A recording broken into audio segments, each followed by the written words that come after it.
嗨，大家好，欢迎再一次收听 D Chinese Podcast。D 嗯 Chinese 是线上汉语学校，而这个 Podcast 呢，则是向学习中文的朋友们介绍在世界各地有趣的华人与华事。那今天这一集很特别，因为在过去几集当中，我们都是访问一些在海内外的华人。嗯，但是今天这一集开始，我们会试着访问一些不一定是华人，但是他们可能工作、学习或研究是跟华人、中文或是中国文化、华人文化有关的这样的一个内容。那今天在介绍我们的来宾之前呢，想先问问看大家一个问题：你知道白先勇这个很有名的华文作家他写的《台北人》吗？那如果你知道这本小说，你就会知道《台北人》是现代中文文学当中非常经典的一本小说。那这个作品在西方世界也深受认可，目前已经被翻译到了许多语言。那其中的一个语言，意大利语版本，就是乐安东先生他翻译的。那乐安东是谁呢？乐安东他是意大利自由翻译员兼学者。他主要的研究领域是明清叙事文学、比较文学和幽默等等。目前他在意大利巴勒莫大学任教。最近10年呢，他也先后住过北京、罗兹、维也纳和台北。今天的节目，我们很高兴能够邀请到来自意大利的乐安东先生，欢迎安东。谢谢，Hello，大家好，我是安东。那安东，对，像刚才我看到，就是我介绍说你目前的一些研究领域，其中第一个，我这个可能嗯跟今天的主题没关，但是很好奇的是明清叙事文学。那你之前嗯，研究哪一本小说吗？我之前主要研究的是那个话本和拟哦，话本，就是3言2拍那一类的。嗯哼，嗯哼，哦，我说因为明清叙事文学也是我非常喜欢的一个主题，对对，所以啊，每次讲到那个明清小说，我都特别的兴奋，对。嗯嗯哼，其实我看到，就特别是在西方学术界当中，研究明清文学的大部分人都就是专注于那些章回小说，嗯哼，研究章回小说的学者比较多一点，对吧？《西对，游记》啊，《金瓶梅》啊，等等等等等。嗯嗯那研究话本的人相对来说还是比较少一点，嗯嗯嗯，所以哦，我就要选择一个比较冷门一点的话题。啊，应该是说要有一个利基，就是 niche 这样子，对，就是才可以凸显自己研究的价值。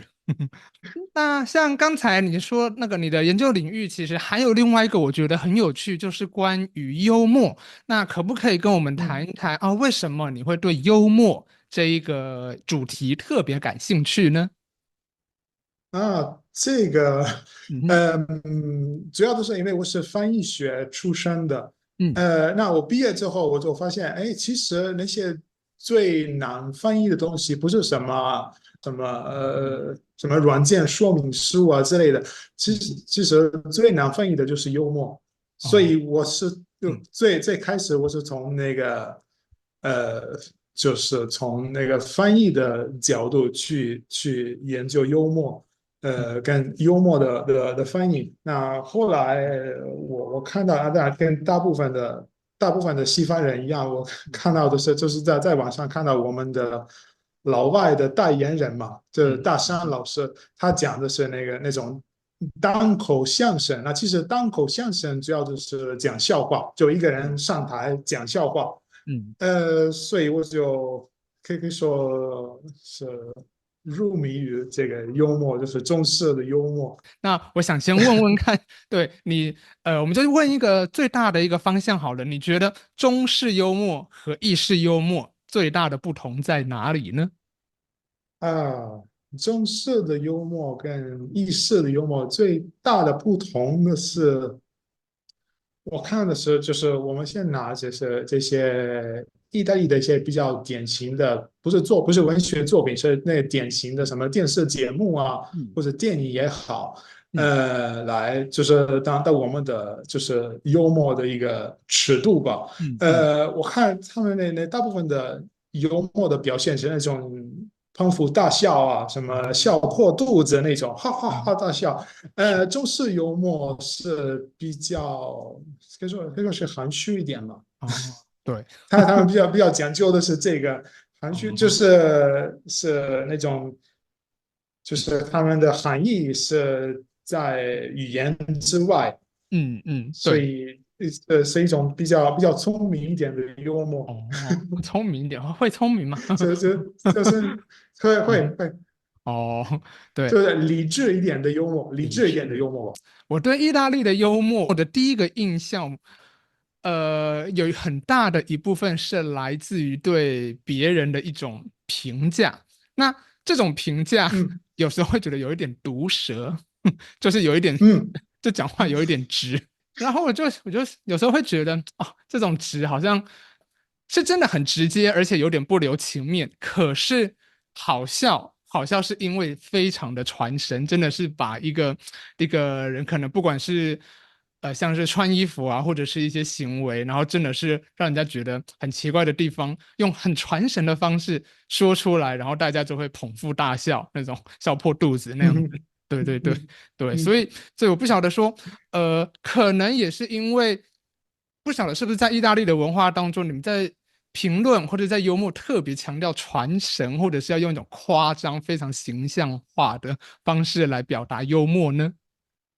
那是就有一点这个意思在里头啊。嗯嗯其实我看的是，无论是什么一个人穿什么衣服啊，什么颜色的衣服，或者也许他就是有一天他那个嗯嗯胡子没有刮的非嗯嗯常的对称，然嗯嗯后有别人就去嘲笑他。其嗯嗯实我觉得有一点这个意思在里面。那嗯嗯比方说我之前有看过一些就是有关那个幽默理论的一些作品，他们主要的是嗯强调的是那个叫什么来着，就是那种优越感，就是幽默嗯会带来的那种优越感。那你看一个人就是踩到一个香蕉皮，然后就是滑倒，嗯嗯可是这件事情是临到他身上，而没有临到我身上，所以我嗯嗯就会嘲笑他，因为嗯因为这件事情是他就是经历过，而不是我自己经历过，所以我嗯就是可以说是我有权利去嘲笑他。哦是哦，所以那个是是，优越感，对，刚才我觉得你讲到一个词对，优越感，所以就是可能对意大利人来说，就是可能在嘲笑或是评论的当中，很重要的一个成分就是自己会有优越感，这样吗？是有一大部分的嗯作品，我是说那个电影啊，或嗯者那个什么电视嗯节目啊，其实嗯嗯有一些小说也是这样的。嗯嗯，哦，他们就是强调的是嗯幽默能够带来的那种优越感。对。嗯嗯哦啊，，OK，其实中式幽默的话，也有一点这意思吧。就比方说我之前研究过的一部那个笑话集，叫那个《笑嗯林馆记》。那么啊，对对对，它那个它里面有一个，就是有分12个部分，其中一嗯个部分主要的是嘲笑嗯人家的，就是可以说弊病吧，就是嗯嗯他们身体方面的一些，就是不嗯，健康、不哦，完全、嗯嗯，哦，比方说是，不完比方说全健康的可能东西，就是某个地方长得特别奇怪，这一种有点残缺的部分吗？对。啊，OK，对，嗯比方说这个，就比方说有一个人是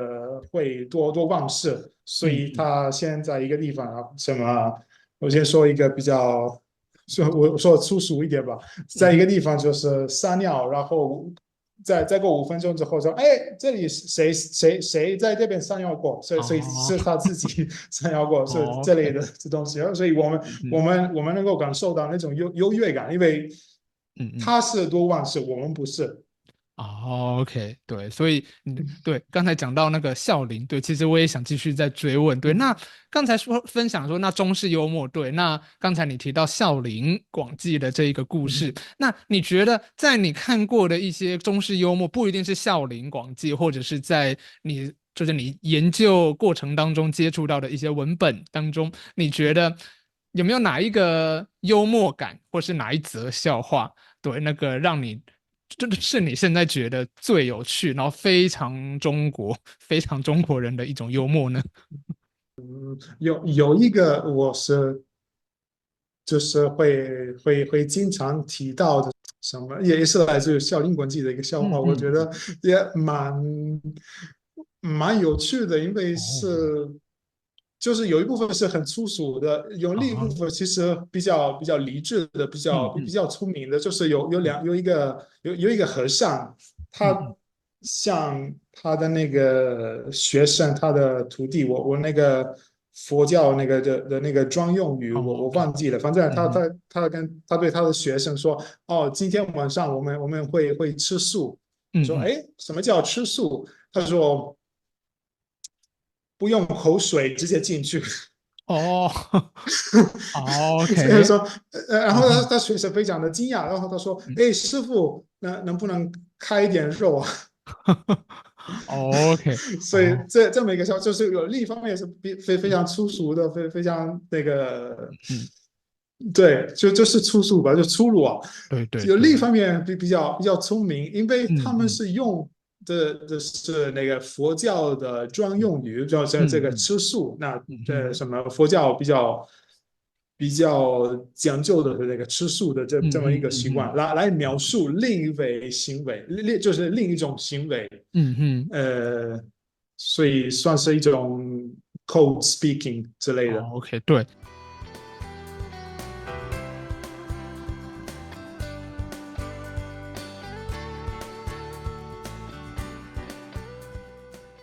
安东尼也提到一个，我觉得可能是中文特别有的一种幽默感的一种方嗯式，可能是别的语言没有的，就是你说的是谐音吧，就可能是两个是同样的发音，可是是不同的词。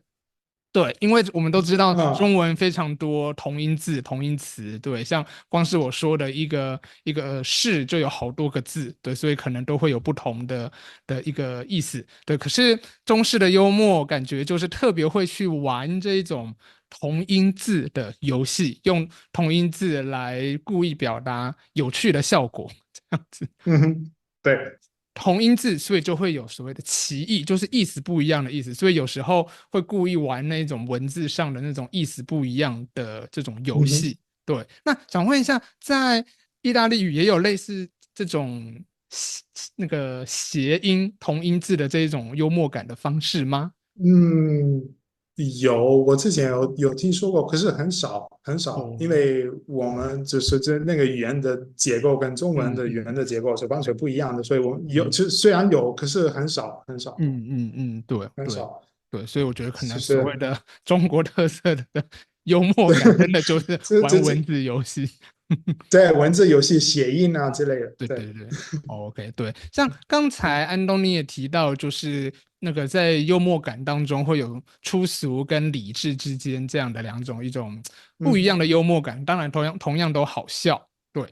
对，其实我也想要嗯问问看安东，就是通常我们觉得幽默一定都会觉得是粗俗嘛，对，那就是但是好像我不晓得，因为我对其他文化或其他语言的幽默感的研究没有像你研究中文这么的深，想请问一下，就是在你的经验当中，不管是意大利语或是你会的语言当中，这种理智会是中式幽默特别重视的一种方式吗？还是其实别的语言文化也有呢？我觉得中式幽默的那种理智的这个方面是比较明显吧。哦，OK，这也那我觉得肯定其他语言也会有类似的嗯嗯那种理智的、聪明一点的笑话。嗯嗯比如说，就是我们意大利人喜欢，就是如果我们有听到一个冷笑话，我们会说啊，这嗯嗯，个一定是英式幽默，就是哦英国的。这个肯定是英式幽默，哦，所以在我们意大利人的那个印象当中，英式幽默就是英国的，那主要的是英国的，就是英式嗯的幽默是比较那种理智的，而且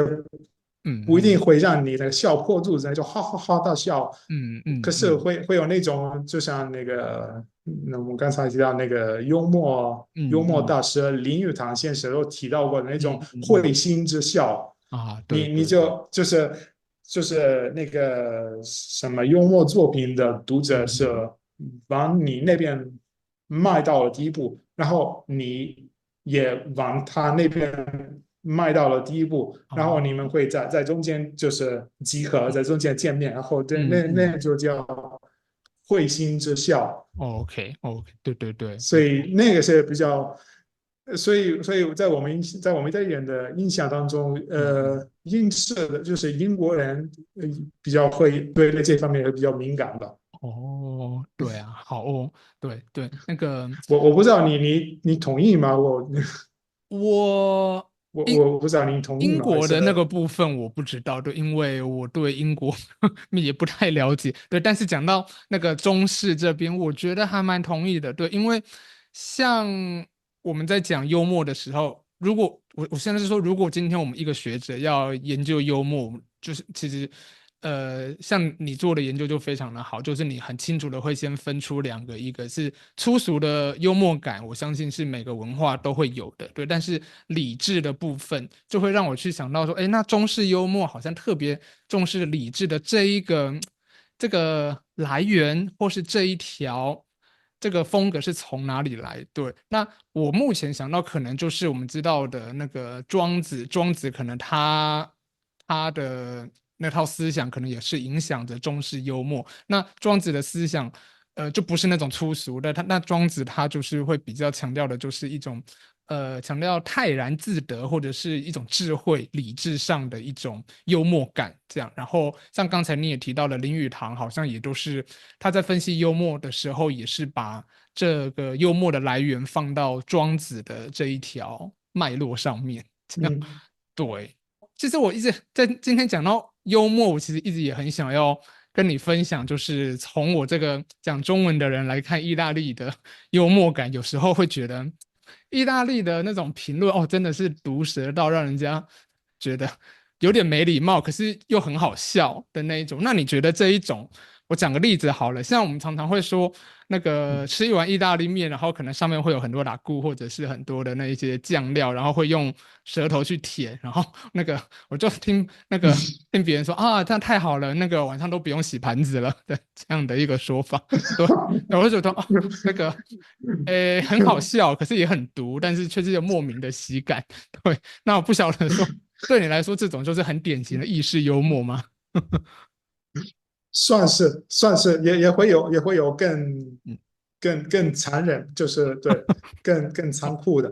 也会有更残酷的啊！你看那个狗狗也出来了吧？就这哦，样，就一个人用舌头来，对对对对对对，对，就是也会有可能也会有那种的，对，可能有点到丑化的这样的效果，这样对对，所以对所以对对。所以我想说，像意大利人对于这样子的一个幽默感，会觉得冒犯或生气吗？因为比方说，这样如果再跨刚才那个我的讲的这个例子，再跨一步说啊，狗狗出来的这个，可能对有一些嗯，华人来说已经到有点冒犯的，那对意大利人来说，这个会是一种冒犯吗？